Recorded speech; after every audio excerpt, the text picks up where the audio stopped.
भारत और पाकिस्तान के बीच कूटनीतिक तनाव अब सीमा से हटकर बुनियादी जल संसाधनों के नियंत्रण तक पहुंच गया है। भारत ने 1960 की सिंधु जल संधि को सस्पेंड कर दिया है। यह एक सीधा रणनीतिक बदलाव है। इस कदम का असर दोनों देशों की राष्ट्रीय जल सुरक्षा और भविष्य की नीतियों पर पड़ेगा। इस सस्पेंशन के तुरंत बाद पाकिस्तान की ओर से प्रतिक्रिया आई है। पाकिस्तान के सूचना मंत्री अताउल्ला तरार ने अंतर्राष्ट्रीय मंचों पर भारत पर वाटर टेररिज्म यानी जल आतंकवाद का आरोप लगाया है। पाकिस्तान की रणनीति इस सब के जरिए वैश्विक स्तर पर कूटनीतिक समर्थन जुटाने की है।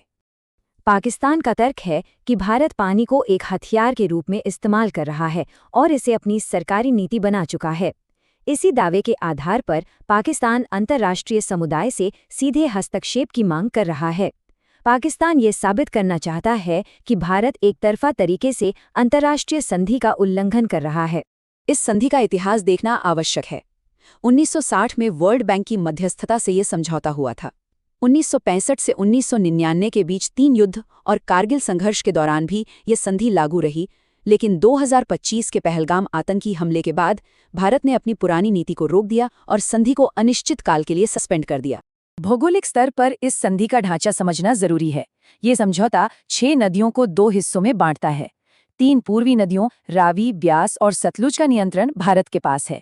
3 पश्चिमी नदियों सिंधु, झेलम और चिनाब का अधिकार पाकिस्तान को दिया गया है। भारत अपस्ट्रीम देश है, जहां से ये पानी पाकिस्तान की ओर बहता है। अपस्ट्रीम स्थिति के बावजूद 1960 के इस समझौते में भारत ने कुल जल भंडार का केवल 20% हिस्सा अपने लिए रखा। शेष 80% पानी का अधिकार पाकिस्तान को सौंप दिया गया। अंतर्राष्ट्रीय जल समझौतों के इतिहास में ये एक बेहद असमान वितरण है। एक ऊपरी देश ने संसाधनों का बड़ा हिस्सा निचले देश को दे दिया। ये 80% आंकड़ा पाकिस्तान की अर्थव्यवस्था का मुख्य आधार है। पाकिस्तान की 80% कृषि और प्रमुख आर्थिक गतिविधियां पूरी तरह से इसी जलापूर्ति पर निर्भर हैं। इस फ्लो में कोई भी कमी पाकिस्तान के अंदर सीधे तौर पर एक बड़ा आर्थिक और कृषि संकट पैदा कर सकती है। भारत ने इस सस्पेंशन का रणनीतिक कारण स्पष्ट कर दिया है। भारत की आधिकारिक नीति है कि खून और पानी एक साथ नहीं बह सकते। इसका सीधा अर्थ है कि अंतर्राष्ट्रीय समझौते आपसी भरोसे पर निर्भर करते हैं। क्रॉस बॉर्डर आतंकवाद और नियमों पर आधारित जल संधि दोनों एक ही समय पर लागू नहीं रह सकते।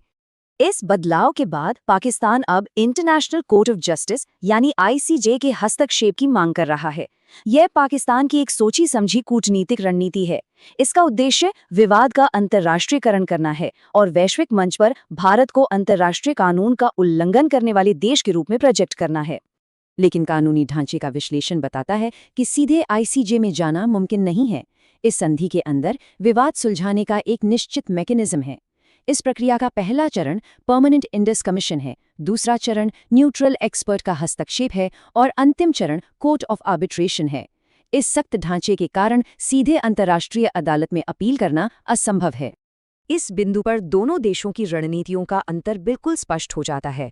पाकिस्तान इस संकट में तीसरे पक्ष के हस्तक्षेप के जरिए भारत पर दबाव बढ़ाना चाहता है। इसके विपरीत भारत इसे पूरी तरह से एक द्विपक्षीय या बायलैटरल मुद्दा मानता है। भारत का स्पष्ट रुख है कि दो देशों के बीच के इस मामले में कोई भी बाहरी हस्तक्षेप स्वीकार नहीं किया जाएगा। पाकिस्तान का दावा है कि भारत पानी रोक रहा है, लेकिन भारत के ऊर्जा प्रोजेक्ट्स का तकनीकी मॉडल अलग है। Bharat run of the river projects का निर्माण करता है। ये ऐसे सिस्टम हैं जो बिना बड़ा बांध बनाए पानी के प्राकृतिक फ्लो से बिजली जनरेट करते हैं। इन प्रोजेक्ट्स में पानी को रोका या होल्ड नहीं किया जाता, जो कि संधि के नियमों के तहत पूरी तरह से वैध है। इस पूरे मामले का स्केल समझना जरूरी है। सिंधु बेसिन के जल संसाधनों पर 30 करोड़ से ज्यादा लोगों का जीवन, कृषि और रोजगार निर्भर करता है। यह विशाल डेटा ये साबित करता है कि ये स्थिति केवल सरकारों के बीच का कूटनीतिक विवाद नहीं है। ये सीधे तौर पर एक बड़े जनसमूह की बुनियादी जरूरत का मामला है। तनाव के स्तर पर पाकिस्तान ने जल नियंत्रण को एक्ट ऑफ वॉर घोषित किया है। इसके जवाब में भारत इसे अपनी राष्ट्रीय जल और ऊर्जा सुरक्षा के अधिकार के रूप में परिभाषित कर रहा है। भारत अब अपनी पुरानी डिफेंसिव नीति से बाहर आ चुका है और अपने क्षेत्रीय अधिकारों को सख्ती के साथ लागू कर रहा है। भारत के इस नीतिगत बदलाव का असर केवल दक्षिण एशिया तक सीमित नहीं रहेगा, ये वैश्विक स्तर पर नए प्रेसिडेंट सेट कर रहा है। अगर राष्ट्रीय सुरक्षा के आधार पर जल संधियों को सस्पेंड किया जाता है, तो इसका असर मिस्र और इथोपिया के बीच नील नदी विवाद और चीन द्वारा ब्रह्मपुत्र नदी पर बनाए जा रहे बांधों जैसे अंतर्राष्ट्रीय मामलों पर भी दिखाई देगा। प्राकृतिक संसाधन अब कूटनीति का प्राथमिक टूल बन चुके हैं। ये मौजूदा स्थिति दो अहम सवाल सामने लाती है। क्या 1960 की सिंधु जल संधि अपने वर्तमान स्वरूप में अप्रासंगिक हो गई है? और क्या भविष्य के भू राजनीतिक टकराव सीमाओं के बजाय सीधे प्राकृतिक संसाधनों के नियंत्रण पर आधारित होंगे?